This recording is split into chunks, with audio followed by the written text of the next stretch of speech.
के साथ मैं हूं आपका मेज़बान अली मुमताज़। नाज़रीन, एक आम आदमी क्या चाहता है, क्या मांगता है? वो ये चाहता और मांगता है कि उसको रिलीफ मिले। और रिलीफ कब मिल सकती है? या तो इलेक्शंस के वक्त, या जब बजट पेश किया जाता है तब उसे उम्मीद होती है कि हो सकता है कि उसको वो रिलीफ मिले जिससे उसकी ज़िंदगी में बेहतरी आए।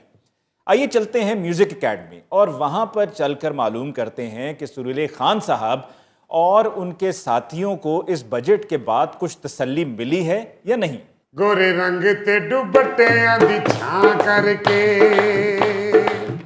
गोरे रंग ते दुपट्टियां दी छां करके, गोरे रंग ते दुपट्टियां दी छां करके, तेरे राह विच खड़ियां वे माया, दिल ले जा निकी जी हाँ करके, दिल ले जा निकी जी हाँ करके। वाह वाह वाह वाह, ਤੁਸੀਂ ਜਿਹਨੂੰ ਨਿੱਕੀ ਜੀ ਹਾਂ ਕੀਤੀ ਸੀ ਨਾ, ਹਾਂਜੀ, ਉਹ ਵੱਡੀ ਸਾਰੀ ਨਾ ਕਰਕੇ ਦੁਨੀਆ ਤੋਂ ਚਲੀ ਗਈ। ਸਦਕੇ ਜਾਵਾਂ, ਇਹ ਉਮਰ ਦਿਲ ਨਹੀਂ ਬਿੱਲ ਤਾਰਨ ਦੀ ਏ। ਹਾਏ, ਬਿਜਲੀ ਦਾ ਬਿੱਲ, ਪਾਣੀ ਦਾ ਬਿੱਲ, ਗੈਸ ਦਾ ਬਿੱਲ, ਤੁਹਾਡੀਆਂ ਦਵਾਈਆਂ ਦਾ ਬਿੱਲ, ਰੱਬ ਜਾਣਦਾ ਜਿੱਡਾ ਤੁਹਾਡੀ ਵਜ੍ਹਾ ਤੋਂ ਬਿੱਲ ਬਣ ਦੇਣਾ। ਉਹਨੇ ਦੀ ਅਸੀਂ ਅਗਰ ਕਮੇਟੀ ਪਾਈ ਹੁੰਦੀ ਤੇ ਅੱਜ ਸਾਡੇ ਬੂਹੇ ਅੱਗੇ ਨਵੀਂ ਗੱਡੀ ਖਲੋਤੀ ਹੋਣੀ ਸੀ। ਕੀ ਫਾਇਦਾ ਗੱਡੀ ਦਾ? ਗੱਡੀ ਖਲੋਤੀ ਵੀ ਹੁੰਦੀ ਤੁਹਾਡੇ ਬੂਹੇ ਅੱਗੇ, ਤੁਹਾਡੇ ਕੋਲ ਪੈਟਰੋਲ ਪਾਉਣ ਜੋਗੇ ਪੈਸੇ ਹੀ ਨਹੀਂ ਸੀ ਹੋਣੇ। ਓ ਪੁੱਤਰ, ਤੇਰੇ ਕੋਲ ਆਪਣੀ ਜ਼ਾਤੀ ਗਾਡੇ ਤਾਂ ਤੈਨੂੰ ਗੱਲਾਂ ਹੁੰਦੀਆਂ ਨੇ। ਜਿਸ ਦਿਨ ਤੇਰਾ ਢੱਗਾ ਲਗਾ ਗਿਆ ਨਾ, ਫਿਰ ਤੇਰੇ ਕੋਲੋਂ ਪੁੱਛਾਂਗੇ। अंकल, वो दिन दूर नहीं जब हम V8 ले लेंगे। और रॉक V8। ਆਹਾ V8। ਪੁੱਤਰ, ਤੇਰਾ ਵੀ ਇੱਟਾਂ ਨਾਲ ਕੁਛ ਨਹੀਂ ਬਣਨਾ, ਤੈਨੂੰ ਘੱਟੋ ਘੱਟ 200 ਇੱਟ ਮਾਰਨੀ ਪੈਣੀ। ਉਸਤਾਦ ਜੀ, ਮੇਰੇ ਟੀਚਰਾਂ ਨਾਲ ਇੰਜ ਦੀ ਜ਼ੁਬਾਨ 'ਚ ਗੱਲ ਨਾ ਕਰਿਆ ਕਰੋ। ਉਹ ਟੀਚਰ ਮਰੇ, ਤੂੰ ਉਹਨਾਂ ਕੋਲੋਂ ਕੈਮਿਸਟਰੀ ਪੜ੍ਹ ਲੈ। ਟੀਚਰ ਬਾਊ ਜੀ, ਅੱਧੀ ਰਾਤ ਨੂੰ ਖੜਾਕ ਹੋਵੇ ਨਾ ਤੇ ਬਾਬੇ ਵਰਗੀ ਬਿੱਲੀ ਬੱਚੇ ਸ਼ਿਫਟ ਕਰ ਰਹੀ ਹੁੰਦੀ। ਹਾਂਜੀ, ਮਜ਼ਦਾ ਕਰਾ ਕੇ ਆਪਣੇ ਬੱਚੇ शिफ्ट कर रही होती। बेटा, बिल्ली 7 घरों में अपने बच्चे छोड़ती है। तेनू पता है बिल्ली ने अपना कब्जा ग्रुप बनाया है। 7 घरां च बच्चे छड़ के ते काबज हो जाती। बाबे दे घर बिल्ली ने सिर्फ 1 मिनट स्टे लिया, वो समझ गई इत्थे खान नू कुछ नहीं, मेरे बच्चे भुखे रहणगे।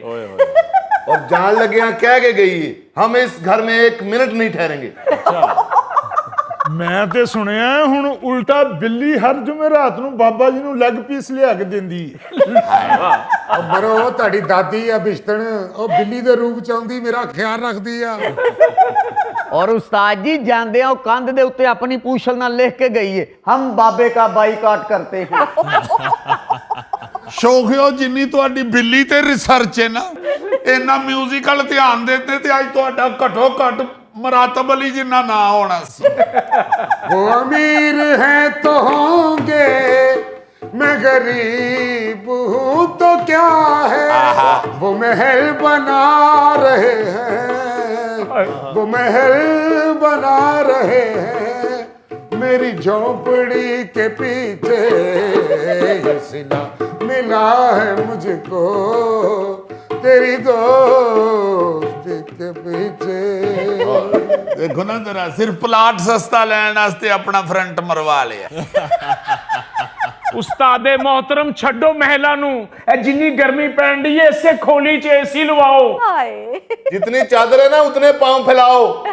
एसी ते किश्तां तो लैवोगे, बिल दी किश्तां नहीं होनियां। यही मसला है, लोग एक दूसरे की देखा देखी अब एसी तो लगवा लेते हैं, लेकिन एसी लगवाने के बाद फिर बिल नहीं दिया जाता। और फिर क्या होता है कि बैठकर हुकूमत को कोसते हैं। आहा, कैसी समझदार बात की है। बल्कि अगर आप कुछ दहाइयों पहले की बात करें तो तब तो लोगों ने एसी लगवाए नहीं होते थे। लोग गर्मी बर्दाश्त करते थे, गर्मी बल्कि इससे ज्यादा होती थी, लेकिन एसी नहीं होते थे। अब देखें, जगह जगह झोंपड़ियों में भी लोगों ने एसी लगवा लिए हैं। नाजुक मिजाजी बहुत बढ़ गई है। ऐसा बाबा ही नहीं जे मान। 10 साल पहले सानू आप दसदे हुंदे सन, मैं पिंडों शहर पुत्र पैदल आ गया सा 18 मील टुर के। ਹੁਣ ਦਹੀਂ ਲੈਣ ਜਾਣ ਤੇ ਸ਼ਾਗਿਰਦਾਂ ਨੂੰ ਕਹਿਣ ਡਿਆ ਹੁੰਦੇ ਨੇ, ਉਹ ਪੁੱਤਰ ਮੋਟਰਸਾਈਕਲ ਹੀ ਲੈ ਲਵੋ, ਬੰਦਾ ਦਹੀਂ ਤੇ ਭੱਜ ਕੇ ਲੈ ਆਉਂਦਾ। ਹਾਏ ਹਾਏ ਹਾਏ, ਉਹ ਜਾਣਦੇ ਹੋ ਉਸਤਾਦ ਜੀ, ਜਦੋਂ ਤੁਹਾਡੇ ਕੋਲ ਏਸੀ ਜੋਗਾ ਬਜਟ ਨਹੀਂ ਹੈ ਤੇ ਕਿਉਂ ਪੁਰਾਣੀਆਂ ਯਾਦਾਂ ਫੋਲਣ ਡਏ ਹੋ? ਹਾਏ, ऐसी बात नहीं बेटे। चंगा भला मुल्तान का एक तगड़ा जिम्मेदार मेरा फैन था, अच्छा। अब वो दरवाजा भी बंद हो गया है। ओहो। जितने पैसे मुल्तान हमने आने जाने पे किराया खर्च कर दिया है, उतने का चलो एसी ना सही, कम से कम कोई एयर कूलर ही ले लेते। हाय। ਤੁਹਾਨੂੰ ਹੀ ਸ਼ੌਕ ਚੜਿਆ ਸੀ ਮੁਲਤਾਨ ਚਲੋ ਮੁਲਤਾਨ ਚਲੋ ਮੁਲਤਾਨ ਚਲੋ। ਮੁਲਤਾਨ ਤਾਂ ਸਾਨੂੰ ਇੰਜ ਲਿਜਾ ਰਹੇ ਸੀ ਜਿਵੇਂ ਨਾਰਾਇਣ ਕਾ ਗਾਨ ਲਿਜਾ ਰਹੇ ਨੇ। तो मुल्तान क्या जमींदार साहब के फंक्शन पे गए थे? फंक्शन नहीं, ख्वारी टेंशन। बात ये है अली साहब कि अब इन लोगों को आती हैं बातें, वरना सच्ची बात ये है कि हम हर साल 2-2.5 महीने मुल्तान जाके उनके पास कयाम करते थे। अच्छा। ऐसे सखी आदमी थे वो। सुबह सुबह उन्होंने जाके अपने बाग से आम तोड़वा के लाने और बाल्टी भर के ठंडे करने के लिए रख दें। वाह वाह वाह। फिर दोपहर को तंदूर की रोटियों के साथ तंदूर की रोटी तो ही मैं रुक गया जे। ਨਾਲ ਕੱਚੀ ਲੱਸੀ। ठंडी लस्सी के नाल लसूड़े का अचार, सफेद प्याली में जिसके ऊपर सब्ज फूल बना होता है, आहा, साथ ठंडे आम काट के उन्होंने बाबा जी के आगे रखने। और बाबा जी ऐसे थोड़ दिलिए होंगे सन, रोज अपनी चिट्टी कमीज दा फ्रंट अनमल रटोल नाल खराब कर ले।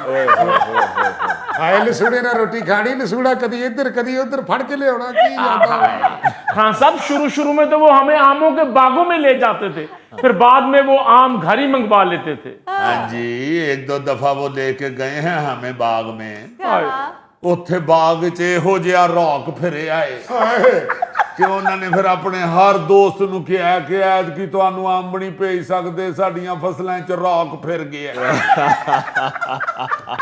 मैं कहता हूं अली मुमताज साहब, रॉक बाग में फिर इतना बुरा फिरा है, इतना बुरा फिरा है कि चौधरी साहब ने वोट पे लिख के लगवा दिया बाग के बाहर कि चोर, जानवर और रॉक का बाग में दाखिला मना है।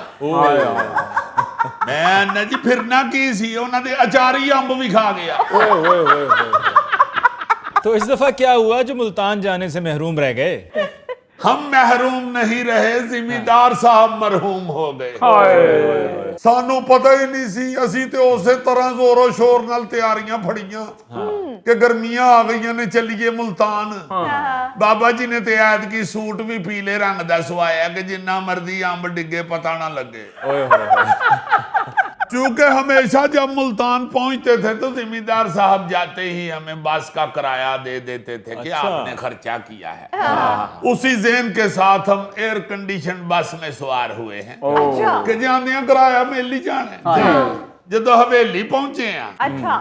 उनके मुलाजमों को जाके हमने कहा है जी अंदर जाके चौधरी साहब को बताएं कि लाहौर MM आलम रोड से मीर आलम आए हैं। वो बंदा अंदर चला गया, सी बाहर बरांडे च ही बह गए हैं। गर्मी बेबा उत्ते छत वाला पखा चलन डे है, पता नहीं अंग्रेज दे दौर दा सी, एडा होली चलन डे, लगदा सी पखे दे जोड़ां च दर्द होण डई। अंकल सुना है अंग्रेज के दौर में साइकिल भी आहिस्ते ही चलता था।